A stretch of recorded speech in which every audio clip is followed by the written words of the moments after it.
ব্রেকআপের পর যেই মানুষটার কথা ভেবে না আপনার রাতের পর রাত কেটে গেছে, যেই মানুষটাকে ফেরানোর অনেক চেষ্টা করেছেন কিন্তু কিছুতেই সাকসেস হননি, সেই মানুষটার হঠাৎ করে যদি ফোন আসে, সেই দিনটা আপনার কাছে মন থেকে একটা খুশির দিন, একটা আনন্দের দিন। সেই দিনে, সেই রকম দিনে আপনি কি করবেন নিজে কিন্তু কল্পনাও করতে পারছেন না। আর যাদের এখনো আসেনি তাদের ভালোবাসা যদি প্রকৃত সত্য হয় না, আপনাদের ফোন আসতে চলেছে, কিন্তু এই দিনে আপনারা কিভাবে থাকবেন, আপনাদের কি রকম ভাবে চলা উচিত অবশ্যই জানা উচিত। কেন বলুন তো, যদি আপনারা না জানেন না, আপনারা এই আনন্দের মুহূর্তে কি ঘটনা ঘটিয়ে বসে থাকবেন, দেখবেন আপনার রিলেশনটা আবার একটা খারাপ পর্যায়ে চলে যেতে পারে। তো ভিডিওটার গোটাটা শুনুন। আর একটা কথা বলে রাখছি, ভিডিওটা কোনো স্ক্রিপ্টেড ঘটনা নয়, ভিডিওটা একদম আমার রিয়েল লাইফের ঘটনা। আপনার রিলেশনের প্রতি যদি আপনার বিশ্বাস থাকে তাহলে ভিডিওটা দেখুন, আর আমার প্রতি যদি একটু বিশ্বাস করতে পারেন তাহলে ভিডিওটা গোটাটা শুনুন, আপনার অবশ্যই উপকারে লাগবে। দেখুন, ব্রেকআপ হয়ে গেছে, সেই মানুষটার জন্য আপনি দিনের পর দিন, রাতের পর রাত একটা ডিপ্রেশনের মধ্যে ছিলেন, তাকে কিভাবে ফেরাবো। তারপর আপনি অনেক রাত জেগে তাকে ছাড়া কাটিয়েছেন। সেই মানুষটা যখন নিজে থেকে ফোন করেছে, সেই রকম হ্যাপি মুভমেন্ট আর কোনো দিন হয় না। এই হ্যাপি মুভমেন্ট কাউকে বোঝানো যায় না, আর যাদের হয়েছে তারাই জানে এই সিচুয়েশনে আপনি নিজেকে কতটা ঠিক রাখতে হয়। এটা একদম প্র্যাকটিক্যালি আপনাকে করতে হবে, তাহলে কিন্তু আপনি অবশ্যই উপকার পাবেন। না হলে কিন্তু একদম আপনার সিচুয়েশন একদম অন্যরকম হয়ে যাবে, ফুল ঘুরে যাবে বস।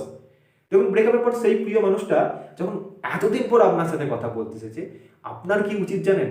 আপনার উচিত তার কথা, সে কি বলছে সেটা শোনা। মুখ কম ছোটান, দুটো কান দিয়ে বেশি শুনুন সে কি বলছে, তার কথা অনুযায়ী আপনি রিপ্লাই দেন। এবং সে যখন ফোনটা কেটে দিল কিছুক্ষণ কথা হওয়ার পর, তারপর সেই জিনিসটা নিয়ে একদম ভাবনা চিন্তা করবেন না। হতেও পারে সে আপনাকে কোনো তার দুঃখের কথা বলেছে, সেই কথাটা শুনে অবশ্যই আপনার প্রিয় মানুষ এতদিন পর সেই তার দুঃখের কথা বলছে, আপনি অবশ্যই রীতিমতো নিজেকে কন্ট্রোল করতে পারবেন না। কিন্তু এই সময় নিজেকে কন্ট্রোল না করে যদি তার দায়িত্বটা দেখাতে যান যে তার অবশ্যই খারাপ সময় চলছে, একবার আমাকে ফোন করে জানি, আপনার মনের মধ্যে কিন্তু এইটা চলবেই। এই চলাটাকে কিন্তু আপনাকে হ্যান্ডেল করতে হবে, আপনাকে দিমাগ দিয়ে ভাবতে হবে।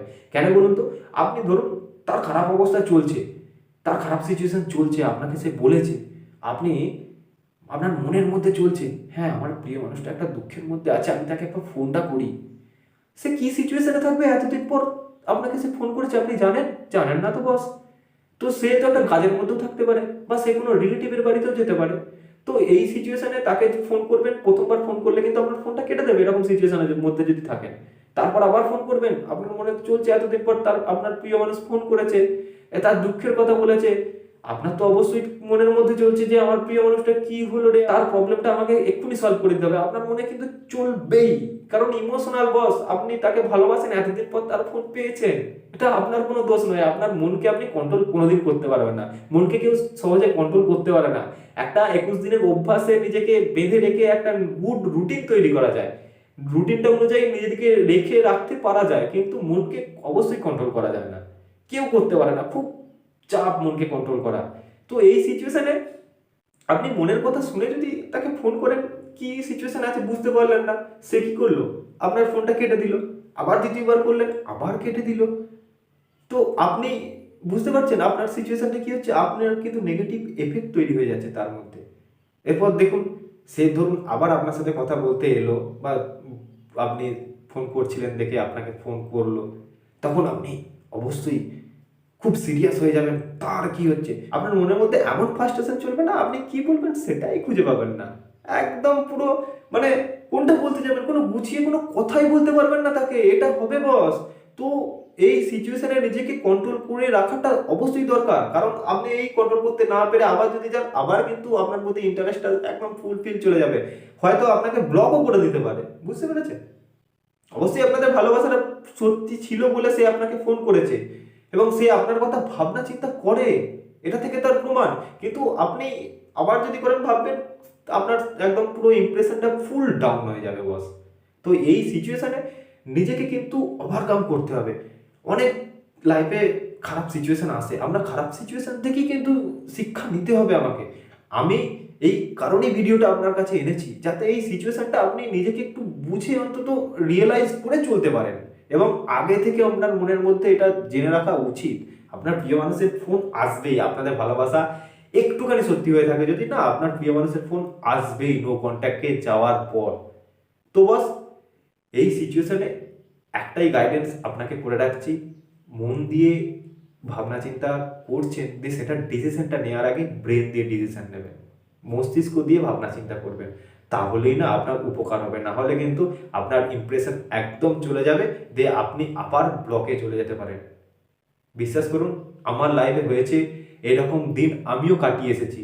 এবং আমি মানে নিজেকে মনে হয়েছিল না, যখন আমি নিজেকে এই সিচুয়েশনে কন্ট্রোল করতে পারিনি, নিজেকে আমার মনে হয়েছিল আমার আবার প্রথম করে ব্রেকআপ হয়েছে। মানে বুঝতে পারছেন নিজেকে শক্ত করতে আবার কতটা টাইম লাগবে, লেগেছিল আমার, বুঝতে পারছেন? এই সিচুয়েশনটা আপনার মধ্যে যাতে না আসে তার জন্য আমি ভিডিওটা আনলাম বস। আমি অনেক রকম ভিডিও আনি, আমার অনেক রকম ভিডিও আছে, আপনি যদি নাও দেখেন গিয়ে দেখবেন। কিন্তু এরকম সিচুয়েশন যদি হয়, অবশ্যই আপনার ভাবনা চিন্তাটাকে মস্তিষ্ক দিয়ে ভাবতে হবে, তাহলেই কিন্তু আপনি একটা স্টেপ, একটা ধাপের পর ধাপ, সে একদিন ফোন করেছে, তারপরে আবার কিন্তু ফোন করবে, তারপরে আবার ফোন করবে, এর মাঝখানে যদি আপনি ওই আপনার আনন্দ হয়েছে তার একটা কথাটা শুনে, তার দুঃখের কাহিনীটা শুনে আপনি সেই জিনিসটাকে সাথে সাথে সলভ করে দিতে গেছেন, বা কিভাবে সলভ করবেন সেটা নিয়ে বারবার তাকে ফোন করতে যাচ্ছেন, আপনি কিন্তু কোনো ভুল করছেন না, কোনো রকম খারাপ কিছু করছেন না। আপনার ভুল একটাই হচ্ছে, আপনি মন থেকে মনের কথা শুনে চলছেন বস। মনকে কন্ট্রোল করতেই হবে, তারপরে কিন্তু ভালোবাসার মানুষটা আপনাকে গুরুত্ব দেবে বস। ভালো থাকুন, সুস্থ থাকুন, নিজেকে হ্যাপি রাখুন। অবশ্যই যাদের এখনো ফোন আসেনি তাদের ফোন আসবে, আর যাদের এসে গেছে তারা একটু মস্তিষ্ক দিয়ে ভাবনা চিন্তা করবেন, মনের কথাটা একটু কম শুনবেন। প্রত্যেক দিনের মতো ইউনিভার্সকে প্রে করছি আপনাদের খারাপ সিচুয়েশনটা যেন উনি তাড়াতাড়ি কাটিয়ে দেন। প্লিজ বস, হাসি মুখে থাকবেন। নমস্কার।